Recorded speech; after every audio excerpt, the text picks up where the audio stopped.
at Jonathan. Tugon ng lalaki. Winahak ni David ang kanyang kasuotan bilang tanda ng kalungkutan sa nangyari. Gayon din ang ginawa ng mga naroon. Dinagukan nila ang kanilang dibdib at sila'y nanangis. Nagayuno sila at nagluksa hanggang gabi. Sapagkat si Saul, ang anak nitong si Jonathan, at ang iba pang lingkod ng Panginoon sa bansang Israel ay nasawi sa labanan. At sinabi ni David, karangalan ng Israel sa burol ay niyurakan, nang ang iyong mga lingkod ay masawi sa labanan. Si Saul at si Jonathan ay uliran na mag-ama. Sa buhay at kamatayan ay palaging magkasama. Bilis nila ay di hamak, mabilis pa sa agila. Mahigit pa kay sa leon ang lakas na taglay nila. Kayong mga anak ng Israel, ang babae magsitangis.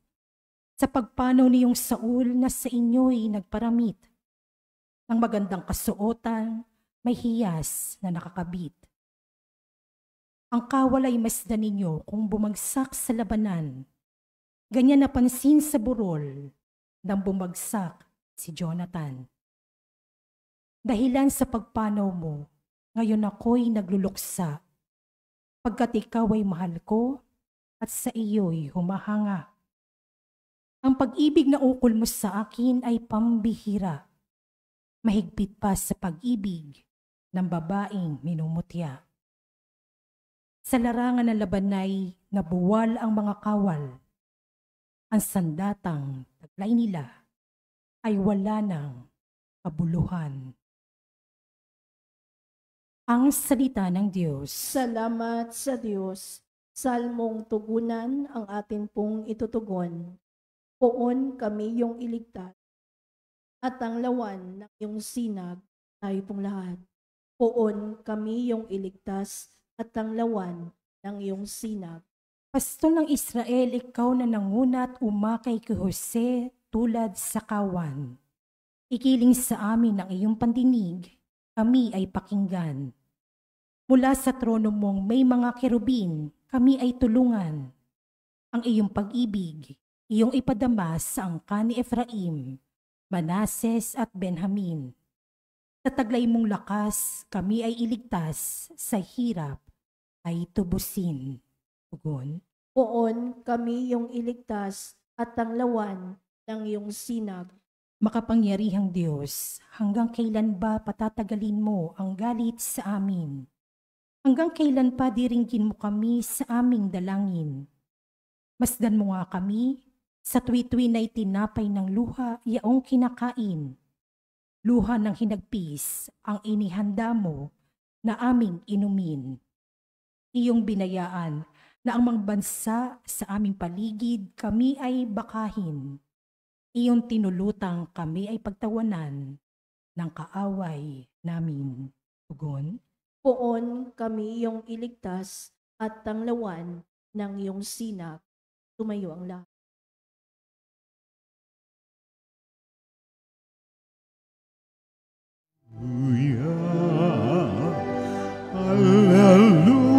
Hallelujah, Ikaw, Panginoon, ang sanggaan, ang buhay at ang katotohanan.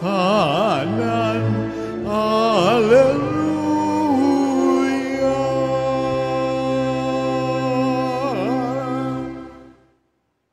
Sumainyo ang Panginoon. At sumaiyo rin. Ang mabuting balita ng Panginoon ayon kay San Marcos. Papuri sa iyo, Panginoon. Noong panahong iyon, pag-uwi ni Jesus, muling nagkatipon ang napakaraming tao. Ano pat hindi man lamang makuhang kumain ni Jesus at ng kanyang mga alagad. Na mabalitaan ito ng kanyang mga kasambahay, sila'y pumaroon upang kaunin siya. Sapagkat ang sabi ng mga tao, nasisiraan siya ng bait.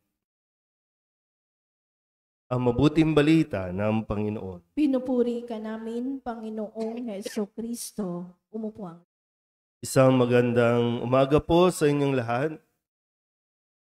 Ngayon po ay Sabado ng ikalawang linggo sa karaniwang panahon.